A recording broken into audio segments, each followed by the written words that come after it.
están? ¿Cómo están las cosas? Mandamos un saludo una vez más a la Iglesia de Barcelona, al pastor Figueroa, y yo estoy muy feliz de haber vuelto del viaje misionero y agradecida también por las oraciones con las cuales la Iglesia me apoyó. Y me gustaría estar viendo nuestras Biblias en Daniel capítulo 4. A partir del versículo 2, Daniel, en el Antiguo Testamento, capítulo 4, versículo 2, al nombre de Cristo sea la gloria. Amén. Agradezco a Dios por esta oportunidad de poder, más que testificar, es engrandecer el nombre de Dios por las maravillas que Él hace y también para levantar su fe como fue levantada la mía. Si todos se encontraron, amén. La palabra la leemos en nombre del Padre, del Hijo y del Espíritu Santo. Dice: conviene que yo declare las señales y milagros que Dios Altísimo ha hecho conmigo. Cuán grandes son sus señales y cuán potentes sus maravillas. Su reino eterno es el señorío de generación en generación. Y me gustaría que fuéramos rápidamente a Hebreos capítulo 13, porque sabemos que es un deber cristiano, pero yo pienso que cuando Dios nos coloca en el corazón el amor por las almas, pero también acordarnos de los presos, de aquellos que están encarcelados. Y en el versículo 3 de Hebreos capítulo 13 dice: acordaos de los presos como si estuvierais presos juntamente con ellos, y de los maltratados como que también vosotros mismos estáis en el cuerpo. Amén. Gloria al nombre del Señor. Yo quiero contarles rápidamente el viaje misionero en República Dominicana. Para mí, me quedé enamorada de esta isla. Es antes de viajar, el Señor ya me había hablado, me había confirmado, porque las puertas se habían comenzado a abrir aquí en las cárceles de aquí de Suiza. Y yo pedía realmente una señal, porque usted sabe que tomar un avión, ir de misiones, es dejar su casa, es dejar su familia, pero sobre todo, gloria sea el nombre del Señor, es de poder ir por amor a las almas. Y lo que me gustaría contar era que nosotros fuimos a 6 cárceles de bastante peligro, donde había asesinos, gente que había violado, mujeres que habían asesinado. Pero lo que más me impactó de este viaje, gloria sea el nombre del Señor, era cómo Dios colocaba ángeles, y yo esos ángeles no los conocía, pero yo podía mirar cómo Dios había colocado ángeles escoltas, y los podía mirar que esos ángeles estaban parados así, y estaban listos también con espadas, pero los ángeles los unos a los otros se tocaban cada ángel y hacían escolta, que llaman Soque Masaya, y yo podía mirar cómo nosotros podíamos pasar, sobre todo que ningún cabello de ninguna de las personas, de los misionarios que fuimos tocados, agredidos. Lo que vimos fue la gloria de Dios cada vez que se tocaba el shofar. Y antes de olvidar, yo había sido invitada a un culto. Cuando llegué, para mi sorpresa, Dios me había hablado en profecía diciendo que Dios me iba a sorprender, que Dios iba a hacer tantas cosas, pero a veces nosotros minimizamos cuando Dios nos habla, cuando dice que Dios nos va a sorprender. Y este viaje misionero realmente para mí fue algo grandioso, porque cuando yo llegué a ese culto yo no sabía que estaba el pastor Juan Carlos Arias. Y cuando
gusta, porque es algo que me hace llorar, porque veo el poder de Dios, el amor de Dios, como yo digo, no, el poder de Dios está yo veo el cielo y digo, ahí está el poder de Dios, veo el abrazo de un hermano y ahí está Dios abrazándonos, pero decía, Dios mío, que veo que Dios, el amor de Dios por esas personas que estaban allí.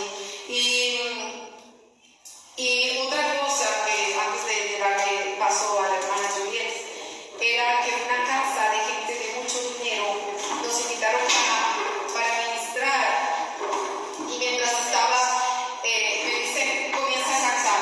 Yo comencé a cantar esta canción de Más allá del horizonte, y mientras estaba cantando esa canción, y comencé a tocar, el Señor me dice, toca el shofar, porque hay que entender, como yo explicaba a alguien, y como me decía el Señor allá en República Dominicana, fui yo que te entregué ese shofar, porque el enemigo